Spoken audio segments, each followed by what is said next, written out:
You're standing on the first tee, driver in your hands, and somewhere in your bag is a sleeve of golf balls you grabbed off a shelf because the box said long. You paid for that word. I did too, for almost 20 years, and I never once tested whether it was true. Here's what I found when I finally ran the numbers myself. The gap between the longest ball of 2026 and the ball most weekend players actually carry is bigger than a fresh set of irons will ever give you, wider than a new driver, and it costs a fraction of the price. This used to be common knowledge on every practice range in America before marketing convinced us the answer was always spending more. So stay with me, because at the end I'm going to share something I dug out of an old United States Golf Association ruling from the 1970s, a trick tour players used to add real yards, one that got quietly banned, and one you can still use on the practice range this weekend with nothing but what's already in your pocket. And I promise you, this works for a 75-mile-an-hour swing just as much as 110. Let me take you back to where this started for me. It was a raw March morning at a public course outside Fort Wayne, Indiana. Frost still on the ropes. My buddy Dave, who swings slower than I do and always has, outdrove me by 15 yards on a flat fairway. Same tee, same wind. I stood there, dumbfounded. He grinned and tossed me one of his golf balls and said, "It's not you, it's the rock you're playing." That one sentence sent me down a 2-year rabbit hole with a launch monitor, a notebook, and more sleeves of golf balls than I want to admit I bought. And what I learned flipped everything I thought I knew. So let me count down the 5 longest golf balls I tested for 2026, from number 5 all the way to the one that genuinely shocked me. But before we get to my results, you need to understand why distance is even possible in the first place, because that history is the key to everything that follows. For most of golf's life, the ball barely traveled. Go back to the middle of the 1800s and players used what they called a feathery, a leather pouch stuffed with a top hat's worth of boiled goose feathers, hand-sewn, and it cost more than a golf club. It flew like a wet sock. Then came the gutta-percha ball, molded from dried tree sap, cheaper but still short. Golf was a rich man's frustration and nobody hit it far. Everything changed in 1898. A man named Coburn Haskell, working with an engineer from the B.F. Goodrich Company in Akron, Ohio, wound rubber thread tightly around a solid core and wrapped it in a cover. The Haskell ball. Overnight, ordinary golfers gained 20 yards without swinging any harder. That single invention is the grandfather of every ball I'm about to show you, and it teaches the lesson the golf industry has spent a fortune trying to make you forget. Distance is built into the ball, not bought with your ego. So let's start the countdown, because number 5 surprised me before I even hit it. The 5th longest ball I tested for 2026 is the 2-piece distance ball you can buy in bulk, the kind serious players are trained to sneer at. I'm talking about the firm, low-spin, ionomer-covered ball that costs around $20 a dozen instead of $55.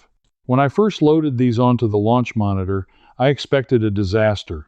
I'd been told my whole golfing life that cheap balls were short balls. They were not short.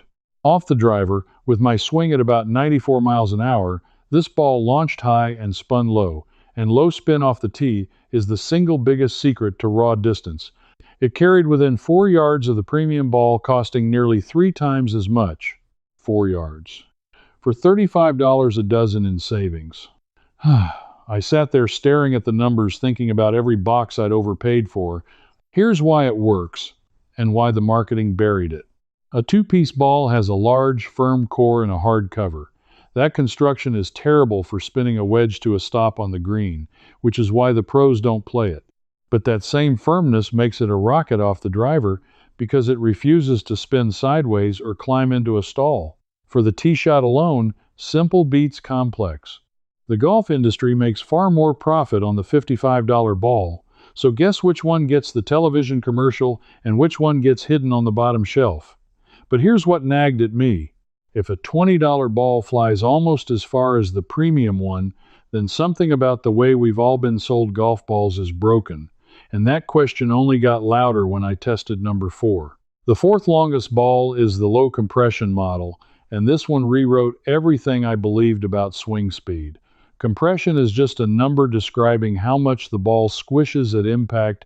For decades, magazines told us high swing speed players needed high compression balls and slower swingers needed low compression balls. I took that as gospel. I was wrong, and so were a lot of the people repeating it. The truth traces back to the physics of energy transfer. When your club face strikes the ball deforms, stores that energy like a spring, and snaps back into shape as it leaves the face. If the ball is too firm for your speed, you never fully compress it, and you leave energy on the table. A low compression ball, rated around 50 or 60 instead of 90 or more, compresses fully even at moderate swing speeds.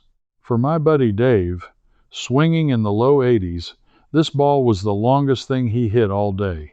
It jumped off his driver.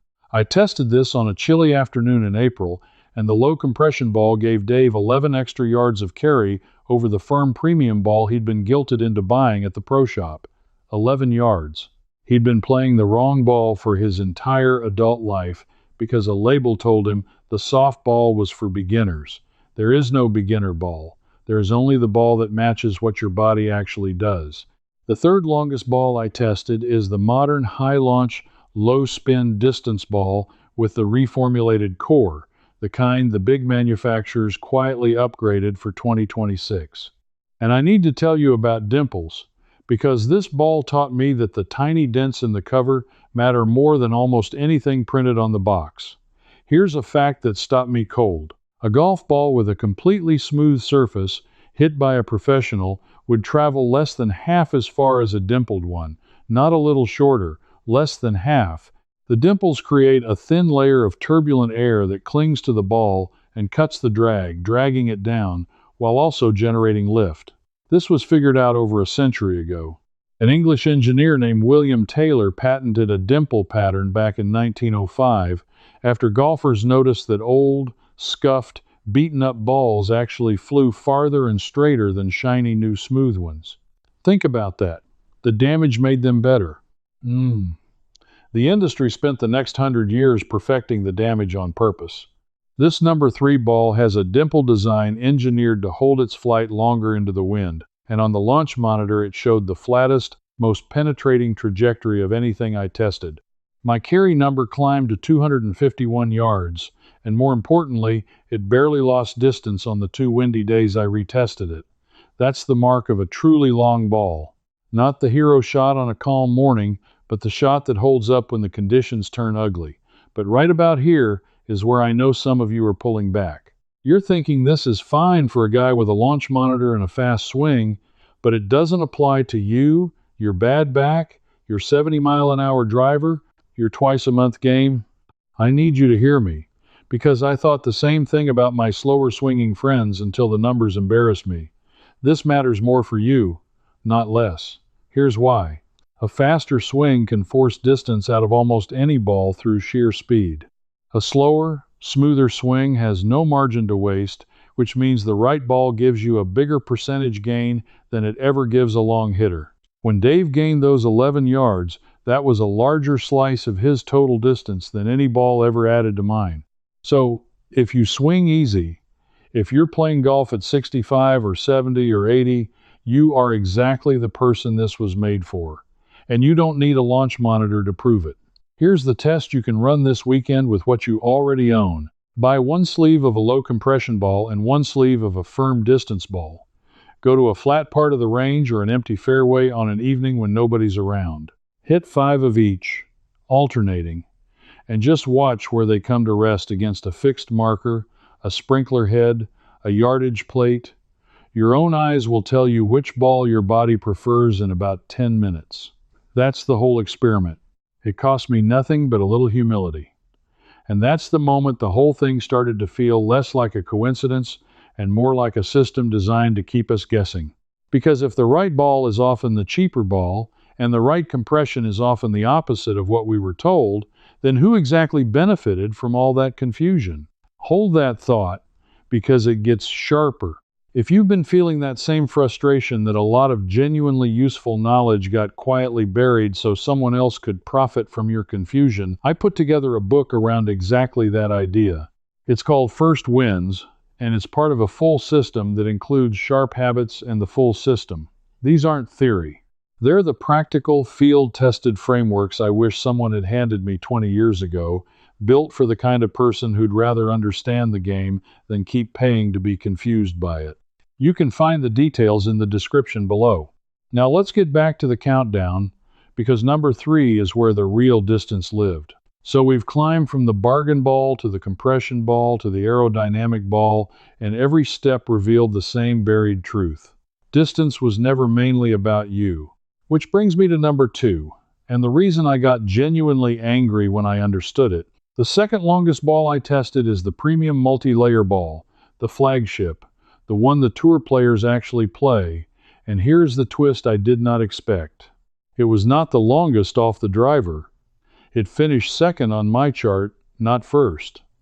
And that fact alone exposes one of the biggest quiet manipulations in the whole game. For years I assumed the ball the professionals play must be the longest because they hit it the farthest. But they hit it the farthest because of their swing, not because that ball is the distance champion. The premium 3, 4, and 5 layer ball is engineered for control. It's built so a professional can make it spin and stop on a green the size of a kitchen table from 160 yards out. All those extra layers add spin around the greens, and spin is the enemy of raw distance off the tee. So the very features you're paying top dollar for are the features quietly costing you yards on your drive. Now here's the part that turned my curiosity into something harder. In December of 2023, the United States Golf Association and the R&A announced what everyone in golf calls the rollback. Starting in 2028 for the pros and 2030 for the rest of us, the ball itself is being reeled in. The official overall distance standard has long capped a ball at 317 yards under strict test conditions, with an initial velocity limit of 250 feet per second, and now those limits are being tightened even further. In other words, the people who make the rules have admitted, out loud, that the ball is the biggest lever on distance in the entire sport. Not the club, not the shaft, the ball. The exact thing they spent decades telling amateurs not to worry about. So while the governing bodies quietly rewrite the rules to take yards away from everyone, the smartest move you can make right now, before 2030 arrives, is to squeeze every legal yard out of the ball while you still can. And that leads me straight to number 1, the longest ball I tested for 2026, and the reason it wins is not what you'd guess. The longest ball I put on the launch monitor for 2026 is a firm, fast, ultra-low spin distance ball with a large reactive core and a thin, tough ionomer cover, the modern descendant of that simple two-piece design. It beat the $55 tour ball off my driver by 7 full yards of total distance. 7 yards from a ball that costs less than half as much. When I averaged out 10 drives with each and compared the 2 columns in my notebook, I actually laughed out loud in an empty backyard. Why does the simplest, cheapest construction win the pure distance contest? Because distance off the tee comes down to 3 things: high launch, high ball speed, and low spin. This ball maximizes all 3 by getting out of its own way. It has no soft outer layers stealing energy at impact and no spin-generating cover fighting your driver. The core is tuned to explode off the face, and the low spin means the ball climbs to a high peak and then carries, instead of ballooning and dropping short. It's the Haskell principle from 1898 taken to its logical end. Store the energy, release the energy, get out of the way. Now I know the objection, because I made it myself. But I'll lose all my control around the greens. Here's what 2 years of testing taught me about that. For the vast majority of us, the shots that wreck our scores are not delicate spinning wedges. They're the tee shots in the trees, the second shots left short, the 3 putts. You are not Rory McIlroy trying to spin a ball back off a firm green in a major. You are a real golfer who benefits far more from being 15 yards closer to the hole than from a spin rate you can't produce anyway. I gave up a spin I never used, and I gained yards on every single hole. So that's my top 5. But I told you at the very beginning I found something buried in an old ruling, a trick tour players used to add real distance, one that got banned, and one you can still use on the practice range. This is the part almost nobody talks about, and it costs you nothing. Here it is. Temperature. The temperature of the golf ball itself is one of the single biggest hidden factors in how far it flies, and almost no weekend player knows it. A cold golf ball is a dead golf ball. When a ball gets cold, the rubber in the core stiffens, it can't compress and rebound as efficiently, and it loses ball speed off the face. Research from golf ball engineers and independent testing has shown that a ball chilled down to around 40 degrees Fahrenheit can fly several yards shorter than the same ball warmed to around 100 degrees. The colder the ball, the more yards silently vanish, and you never see them go because you have nothing to compare against. Now here's the buried history. Tour players and caddies figured this out generations ago. On cold mornings, they would keep spare golf balls warm in a pocket close to the body or near a hand warmer and rotate a warm ball into play every couple of holes. It worked so well that the governing bodies stepped in. The rules of golf now explicitly forbid a player from using any artificial device to warm a ball during a round. There's a specific rule against deliberately heating a ball with a warmer or other device once your round has begun. Think about what that means. They don't write a rule banning something unless it worked. The ban is the proof, and here's how you use it legally and simply this weekend. The rules stop you from artificially heating a ball during your round, but nothing stops you from starting your round with balls that are already at a comfortable, warm room temperature instead of ice cold from an unheated garage or the trunk of your car overnight. Before you play on a cold day, keep your sleeves indoors, at room temperature, right up until you leave. Don't store your golf balls in a freezing garage all winter and expect them to perform. That one habit, costing you absolutely nothing, hands back several of the yards the cold was stealing from you. And on the practice range, which is not a round of golf, you can compare a warm ball against a cold one yourself and watch the difference with your own eyes. Once you see it, you'll never leave your balls in a cold car again. That's the secret hiding in plain sight. The longest ball in the world plays short when it's cold, and the cheapest ball plays longer when it's warm. Distance was never only about the club in your hands or the price on the box. It was about the ball, the compression, the dimples, the spin, and even the temperature. Every one of those things was common knowledge on the old practice tees, and every one of them got quietly buried under a marketing message that said the answer was always to spend more. So, let me leave you with what this really gave back to me. For 20 years, I believed distance was something I had to buy, or something my aging swing had permanently lost. It wasn't. It was sitting right there in the ball the whole time, in knowledge that used to be passed from player to player before it got drowned out by advertising. I didn't get faster. I got smarter about the little white rock I'd been ignoring, and I got my yards back. If you're the kind of person who's tired of being told the only path to better is a bigger receipt, who suspects that a lot of useful, simple knowledge got pushed aside precisely to keep you buying, then you already understand what this channel is about. We dig up the things that used to be common sense before someone decided you'd pay more if you forgot them. Now I want to hear from you, and I mean this specifically. Tell me down in the comments what compression golf ball you're playing right now, and whether you even know the number, because half the fun is finding out how many of us were handed a ball that never fit our swing. Don't just think it and scroll on. Type it out and hit reply. I read them and I answer. And if you want to keep recovering the practical, hard-won knowledge the convenience economy quietly replaced, subscribe and stand with the people doing exactly that. Because next time, I'm going to show you the truth about driver loft and the one adjustment I made on an old club at no cost that added more carry than a brand new driver did. You will not believe how simple it was, and you'll be furious nobody told you sooner. Here at the end, I've only shown you the surface. If you'd like to go deeper with me, join the Old Ways Circle. Inside, you pick up right where we just stopped. You can ask me your own questions, and a real person answers you myself. And you'll be among Old Ways folks like you. Just point your phone's camera at the code on your screen. Cancel anytime with one click.